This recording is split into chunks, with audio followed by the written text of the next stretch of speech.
Tanong ko po sa inyo, yung ba mga minamahal nyo, kailangan ba nila maging perpekto para mahalin nyo sila?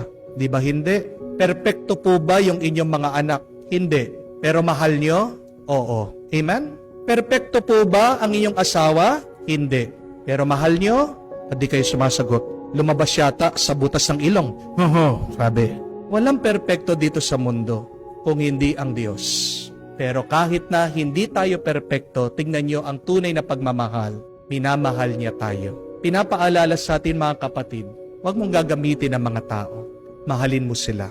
Kahit na pasaway sila, kahit na iba na ugali nila, kahit na naging masama sila, kahit na hindi mo na sila kakilala.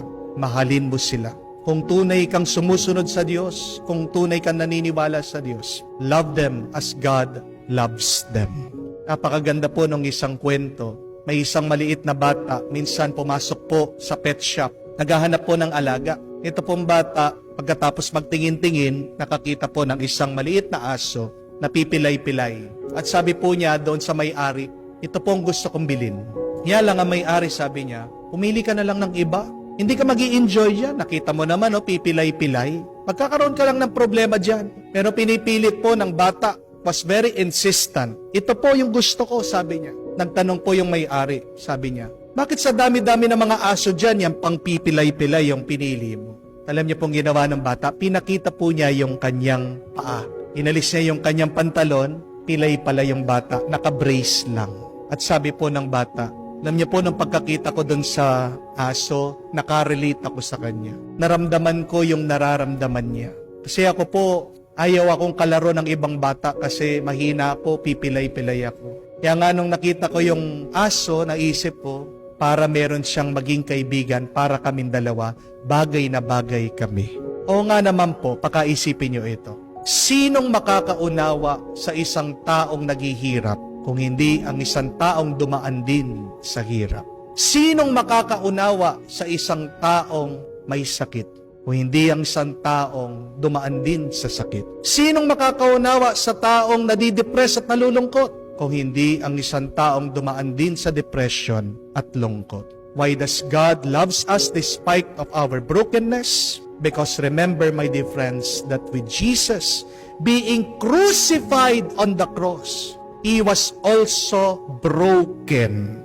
Alam niya yung feeling natin, nasira, may lungkot, ang ating pagkatao.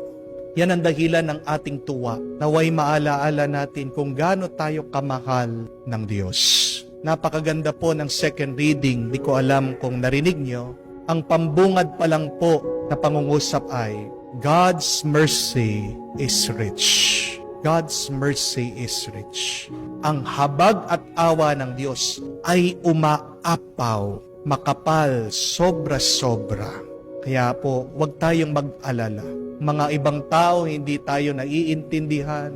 Kung tayo ay iniwan, merong isang tao, merong isang Diyos ang hindi titigil na umunawa, intindi, magmahal sa atin. Huwag tayong mag-alala. Pasalamat tayo sa Kanya. Pinakamagandang paraan ng pasasalamat, di lang yung pagdarasal, pagiging tapat, pero naway kung paano magmahal ang Diyos. Ganyan ka din sana magmahal sa iba. Don't use people. Love people. Love people in their imperfections. Because only perfect love can heal the broken, can make whole what has been destroyed, can bring joy to sadness.